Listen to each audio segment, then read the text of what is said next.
Act 2, Scene 2, a room in the castle. Claudius welcomes two of Hamlet's childhood companions, Rosencrantz and Guildenstern, to Elsinore. Convinced that Hamlet is somehow faking it, he engages them to use their friendship to find out just why Hamlet has been acting so crazy and to report back. The delegation returns from Norway. Success! The Norse king has smacked back his nephew, young Fortinbras, who is now only seeking permission to cross over Denmark on his way to go pick a fight with Poland instead. Polonius arrives with the explanation to Hamlet's madness. But first, he must engage in an epic display of Polonial long-windedness, winding his way around the answer for as long as humanly possible before finally presenting a letter that Hamlet has written to Ophelia.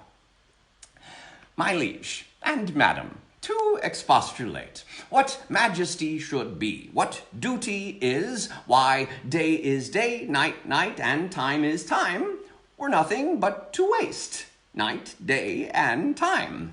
Therefore, since brevity is the soul of wit, and tediousness the limbs and outward flourishes, I will be brief. Your noble son is mad. Mad call I it, for to define true madness, what is't but to be nothing else but mad. But let that go. Madame, I swear I use no art at all. That he is mad, 'tis true. 'Tis true, 'tis pity, and pity 'tis true. A foolish figure, but farewell it, for I will use no art. Mad? Let us grant him then. And now remains that we find out the cause of this effect. Or rather say the cause of this defect. For this effect, defective, comes by cause. Thus it remains, and the remainder thus. Perpend. I have a daughter. Have, while she is mine, who in her duty and obedience mark hath given me this. Now gather and surmise. Doubt thou the stars are fire?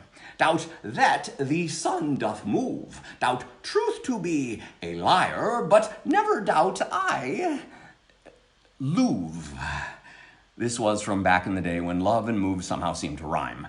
Polonius explains that it was his restriction of Hamlet's access to Ophelia which led him to fall into the madness wherein he now raves and we all mourn. His solution? More spying. He will use his daughter Ophelia as bait, loosening her to Hamlet, while he and Claudius hide behind the tapestries, better known as the arras, to mark the encounter. Hamlet approaches, and we wonder whether he might have overheard Polonius' plans to exploit his daughter. We see him enacting the role of Mad Hamlet for the first time, running rhetorical rings around Polonius. Have you a daughter? Let her not walk i' the sun. Conception is a blessing, but not as your daughter may conceive. Friend, look to it. Polonius is startled at just how pregnant sometimes his replies are. Approached by Rosencrantz and Guildenstern, Hamlet grows more suspicious as their enquiries grow more pointed, and after much prodding gets them to acknowledge that they were indeed sent for by the king.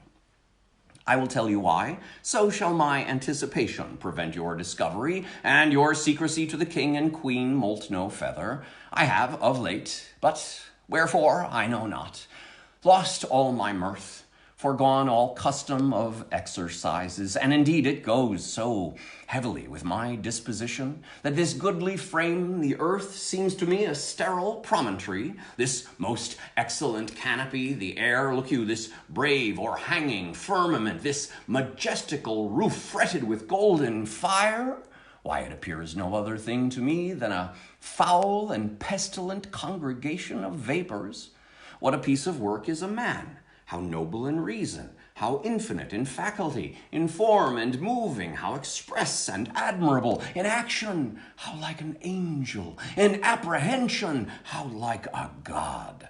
The beauty of the world, the paragon of animals, and yet to me what is this quintessence of dust? Man delights not me. No, nor woman neither, though by your smiling you seem to say so. Polonius announces the arrival of the best actors in the world, either for tragedy, comedy, history, pastoral, pastoral comical, historical pastoral, tragical comical, historical pastoral, scene indivisible, or poem unlimited. For the law of writ and the liberty, these are the only men. Hamlet welcomes the players, and perhaps testing out an idea, asks the lead actor, I heard thee speak me a speech once, but it was never acted, or if it was, not above once. An excellent play, well digested in the scene, set down with as much modesty as cunning. One speech in it chiefly I loved, 'twas Aeneas' tale to Dido, and thereabout of it especially, where he speaks of Priam's slaughter. If it live in thy memory, I prithee say on, come to Hecuba. But if the gods themselves did see her then, when she saw Pyrrhus make malicious sport in mincing with his sword her husband's limbs, the instant burst of clamor that she made, unless things mortal move them not at all, would have made milch the burning eyes of heaven, and passion in the gods. As Polonius shows the players to their lodgings, Hamlet draws the lead actor aside. Dost thou hear me, old friend? Can you play the murder of Gonzago? We'll have it tomorrow night. You could, for a need, study a speech of some 12 or 16 lines, which I would set down and insert in it, could you not? Very well, follow that lord, and look you mock him not. Oh, what a rogue and peasant slave am I. Is it not monstrous that this player here, but in a fiction, in a dream of passion, could force his soul so to his own conceit, that in her working all his visage wanned, tears in his eyes, distraction in his aspect, a broken voice, and his whole function suiting with forms to his conceit, and all for nothing, for Hecuba? What's Hecuba to him, or he to Hecuba, that he should weep for her? What would he do had he the motive and the cue for passion that I have? He would drown the stage with tears, and cleave the general ear with horrid speech, make mad the guilty and appall the free, confound the ignorant, and amaze indeed the very faculties of eyes and ears.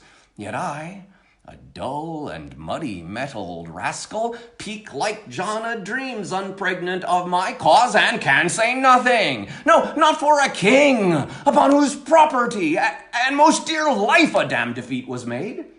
Am I a coward? Who calls me villain? Breaks my pate across, plucks off my beard and blows it in my face, tweaks me by the nose, gives me the lie in the throat as deep as to the lungs. Who does me this, huh? Swoons, I should take it, for it cannot be but I am pigeon-livered and lack gall to make oppression bitter, or ere this I should have fatted all the region kites with this slave's awful, bloody, bawdy, villain, remorseless, treacherous, lecherous, kindless villain. Oh, vengeance!